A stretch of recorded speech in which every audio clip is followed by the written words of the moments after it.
অন্যান্য দিনের মতো আজকেও আমাদের যাত্রার সঙ্গী আলী হোসেন সর্দার। আমাদের আজকের যাত্রা রাজশাহী জেলার দুর্গাপুর থানার আমগাছি নামক জায়গায়। এই স্থানে আমরা আরও একটি মাজারের সন্ধান পেয়েছি, যেটি হজরত শাহ সুফি খাজা রাফিউদ্দিন আল চিশতি রহমতুল্লাহ আলাইহির মাজার। উনি মৃত্যুবরণ করেন 1996 সালে। অনেকের কাছে এটি কাজীর মাজার নামে পরিচিত।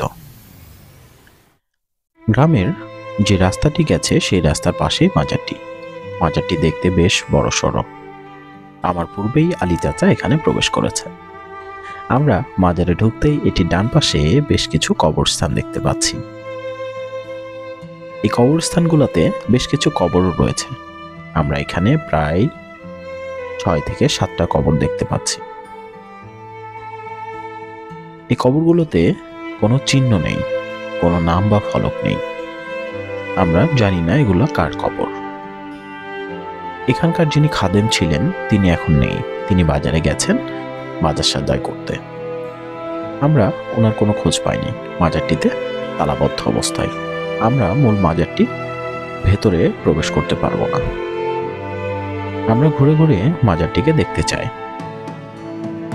মূল মাজারের বাম পাশেই একটা ছোট্ট মাজারের মতো দেখা যাচ্ছে। সম্ভবত এটা হুজরাখানা। এটি হযরত শাহ সুফি খাজা রাফিউদ্দিন আল চিশতি রহমতুল্লাহ আলাইহির মাজার। সম্ভবত এটি ওনার হুজরাখানা, কারণ একই মানুষের পাশাপাশি 2টা মাজার হতে পারে না। আমরা জানি না এটার মধ্যে কি আছে, কেননা এটার সামনেই ওনার মাজারটি দেখা যাচ্ছে এবং এই মাজারের চারপাশে খুব সুন্দর গ্রিল দ্বারা আবৃত। এই মাজারটির কাছে গেলে বোঝা যায় এর চারপাশটি গ্লাস দ্বারা আবৃত করা। এটির মধ্যে একটি কবর রয়েছে। এখানকার যিনি দায়িত্বরত খাদেম আছে, ওনাকে না পাওয়ার কারণে এটির ভেতরে আমরা প্রবেশ করতে পারিনি। আমরা এই মাজারটির চারপাশ একটু ঘুরে ঘুরে দেখব।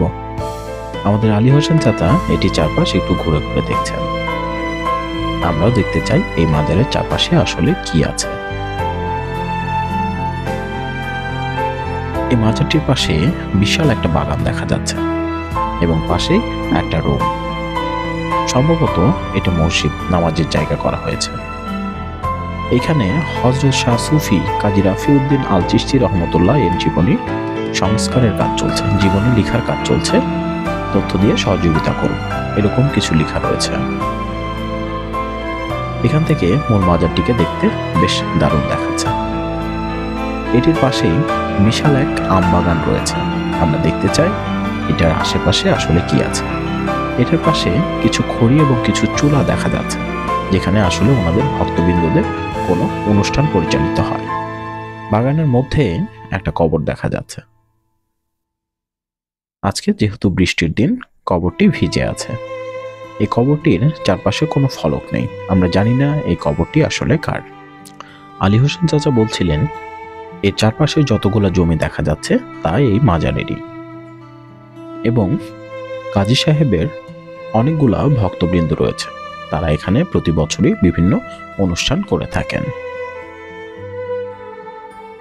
আমরা এই মাজারটিতে ঘুরে ফিরে কিছুটা সময় পার করছি, কেননা আমাদের আশেপাশে আর কোনো মাজার নেই।